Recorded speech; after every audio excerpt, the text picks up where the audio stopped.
know, when I was a member of my local BDSM club slash Kung Fu dojo, I met my daddy. You see, he never used his real name. He always wanted me to call him Die Pugelwurst. He was always reading this one book, Mean Camp? I wish I knew German. But you see, I'm telling you all of this because I found my new daddy, and his name is Remnant. From the ashes.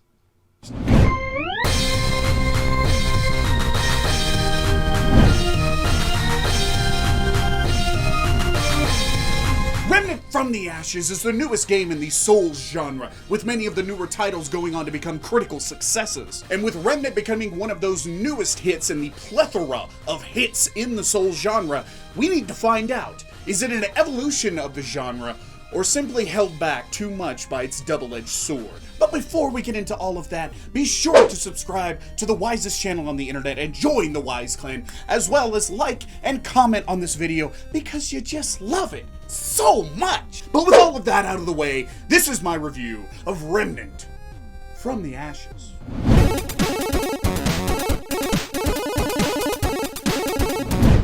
The main arc of the game can be distilled down to trying to find a way to cross the atoll to get to a tower to end the Root, a parasitic entity that is sucking the life out of Earth for some reason. You go about this by helping this lady named Commander Ford by finding her grandfather, the founder of War 13, the hub area of the game. Your journey will take you to the labyrinth, the door to other doors, journeying to parallel worlds to find what you need to end the Root's stay on Earth. The story isn't as fleshed out as I would have wanted or I really expected it to be, though the aesthetics between how cool the characters look and the voice acting bring them to life. Nicely done, by the way, you beautiful voice actors, you. Though the world and story tries to bring you into this drab and destitute world, it doesn't really flesh it out enough for me. It's very mishmash going to the different worlds, and it's not very in-depth with, say, the rules of the world, nor the Root itself. The Undying King, the ruler of Rom, you can ask him questions of how they ended the Root, but everyone just seems to be interested in the politics between the other worlds. Your character is mute, giving you some RPG branching dialogue options. You can choose to kill major characters like the Undying King himself, while having very little effect on the world they're in. Essentially, most of the focus is on the gameplay, with little fleshing out of the world around it. So while, say, the Bug Lady and the Undying King may look cool, their aesthetics are on point, they don't actually have anything behind them in-game to actually make them three-dimensional characters. But this isn't a staple of the Souls-like genre, and the focus was obviously put elsewhere. So if you were hoping to have some grand BioWare-style adventure, it's not here. And the final boss does eventually give some lore and backstory, but that's the final boss. If you had to wait that long for some more backstory, then why bother at that point? And while there are plenty of notes, journals, and the like as well as plenty of people who give snippets of lore, they add a fraction of the story this new IP deserves. Zooming past the stuff absolutely no one came here for, in any Souls-like game you need tremendous gameplay, fantastic fights, and combat against enemies that they must rise up.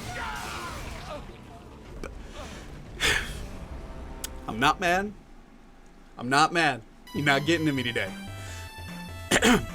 But yes, gameplay that challenges, gameplay that... Ooh! I'm cool. I'm cool, dude. Anyway. A Souls-like should make you grit your teeth, grip your controller to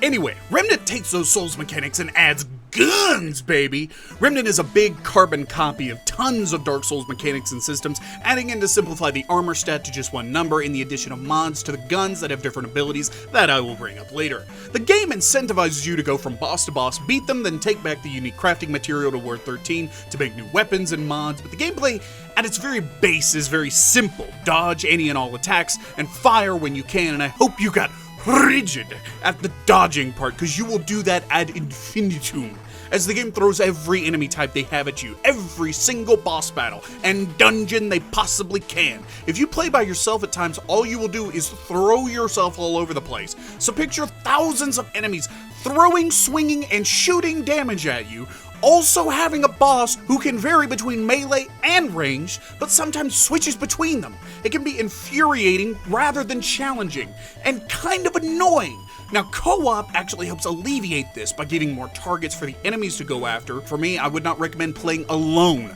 The constant stream of enemies makes it annoying more than that tough, challenging feeling from any other game in the genre. But when you're with your friends, it helps alleviate those feelings to an extent and allows you to coordinate and have a bit more fun. Another concern I've been able to find is that you never actually fight the bosses you're up against. You almost always fight the things around them more so than the boss himself. And I attribute that to the guns. The main weapon in any other game in the genre, melee, lends itself to more one-on-one fights, adding into the anxiety of fighting a boss and the skill it takes to kill them. Here, when you have guns, aside from aiming, which isn't that hard for the average player, and pressing the dodge button, there's very little skill involved. Oh, thank you. Tree Dragon's dead. Oh, the next boss is easier. Is that Tree Cthulhu? Why Tree Cthulhu? In this game? Whatever, dude. Whatever, dude. I'll beat him. Anyway, I bet he's easier than the freaking Tree Dragon anyway. I was so wrong! Stop the pain! Please, God, stop!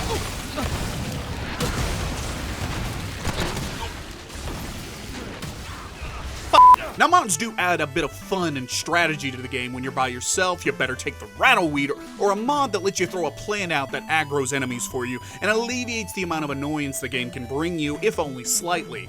But together with your friends, one person bringing the Rattleweed, one bringing a mod that locates enemies that are hidden, another being able to summon turrets or minions to fight with you, makes the game so much better. It allows players to diversify and try new things, but alone it's a slog for me. Now, the world is dynamically generated, meaning bosses and maps are thrown together differently for each run, but this also adds in the problem that many areas in the game are fairly drab and uninteresting. Though the worlds may be very wildly in their designs, there's not a whole lot else to really bring me in, especially with the lack of color that many of these worlds have. Another problem is there is not a shared campaign progression.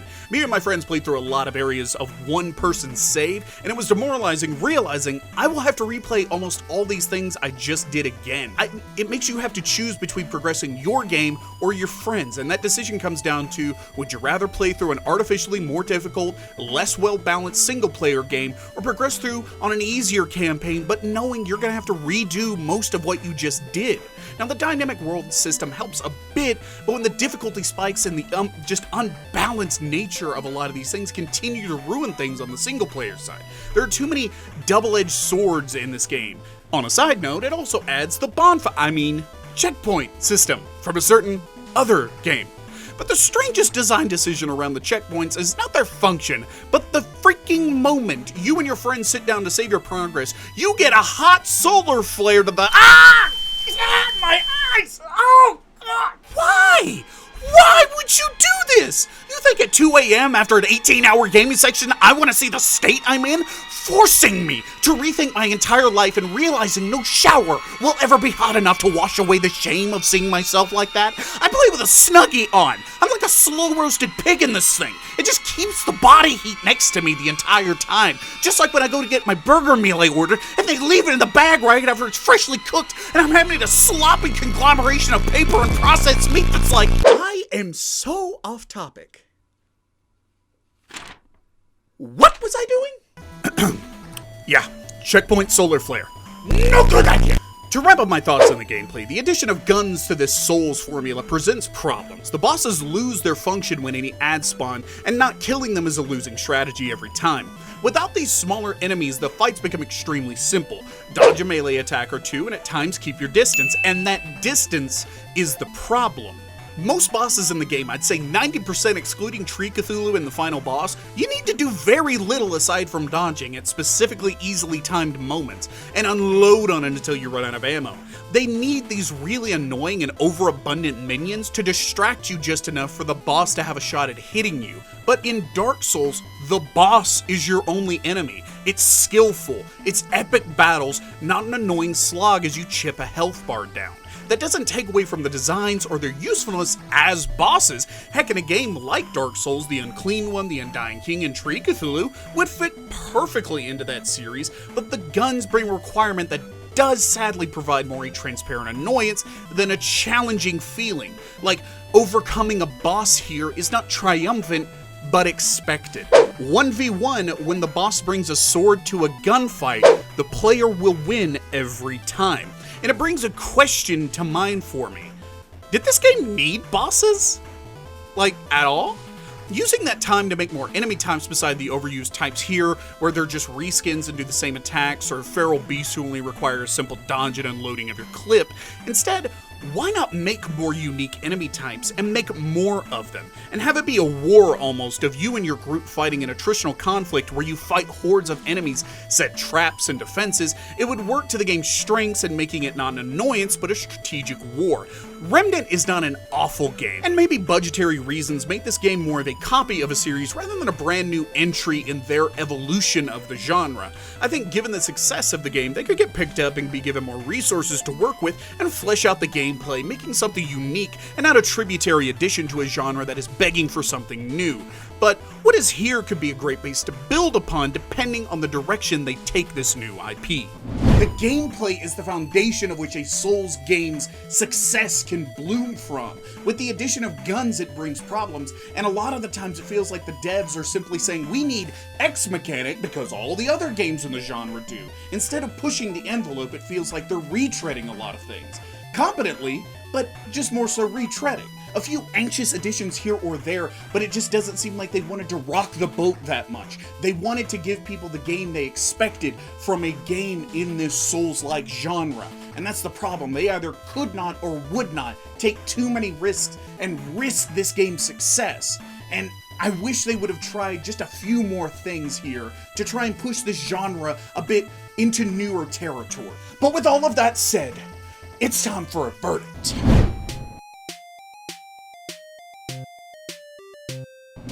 When you play alone, the problems of the game become more prominent or front and center for you to look at. The difficulty spikes, all these little quirks and bugs and glitches that the games have, all of that gets pushed further up, and the annoyance factor of the game becomes so much worse by yourself. But when you're in co-op with friends, even if it's only two, you're able to see these problems much more alleviated. You're able to see what the game could have been.